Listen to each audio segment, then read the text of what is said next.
Hey everyone, welcome to the final cut. So glad you could come and visit our little sliver of the internet as we go retro with today's review.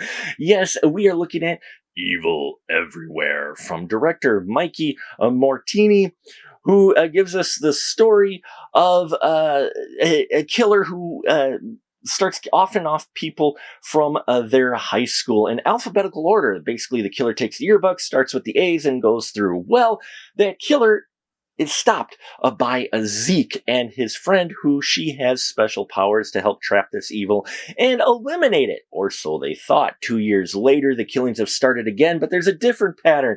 It's not going in alphabetical anymore. There's something else afoot, though it does still involve the yearbook, and we see how Zeke pairs up with his buddy Jake to try to take on this evil before it finishes its kill list.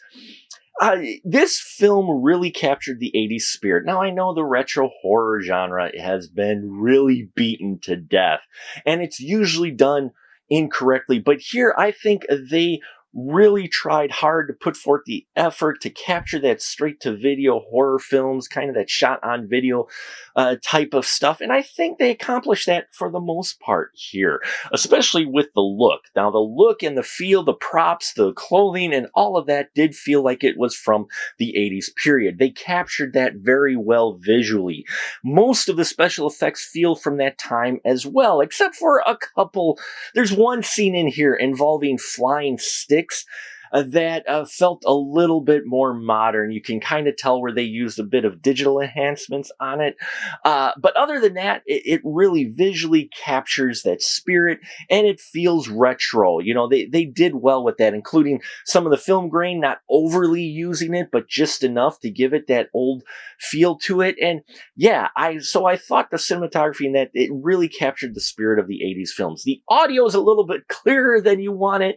I know that's minor, but still, the audio was a bit more crisper than it would have been for that time. So I would have liked to had that maybe just not quite so sharp. I understand you're playing it for modern audiences on streaming, but still, that took me away just a little bit from this completely feeling like one of those lost films. Now, as far as the acting goes, some of it is done on purpose cheesy, and it's done well. They have some first-time actors on here, and you can tell that it's there. Mikey is also in front of the camera as Zeke. I thought he did well, as well did Jared Walker as the Jake character. I thought these two played off each other well, and have some more of the humorous moments in here.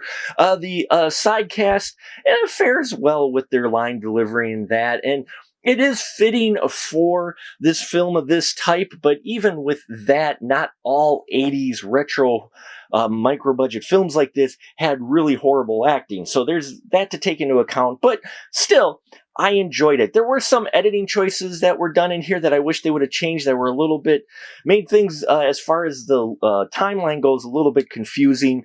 That you didn't really realize this one part was a dream sequence or a flashback, and so it made it a little bit confusing, especially since they did use the same actor in a couple of different roles.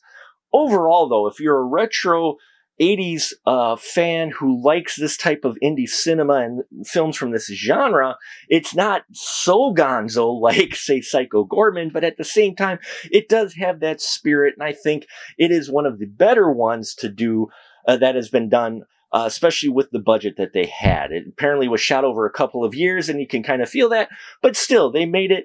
I think they accomplished what they were set out to do, and if you like this genre, I think you'll enjoy Evil Everywhere. So there you have it, folks. Thank you so much for watching, listening to me babble. Check out our Patreon. We've got a lot of great perks there. Maybe one or two more coming for our 15th anniversary coming up. We've got that AMA going on July 9th, 7 o'clock Central Standard Time. I hope you're there to catch us live as we answer your questions.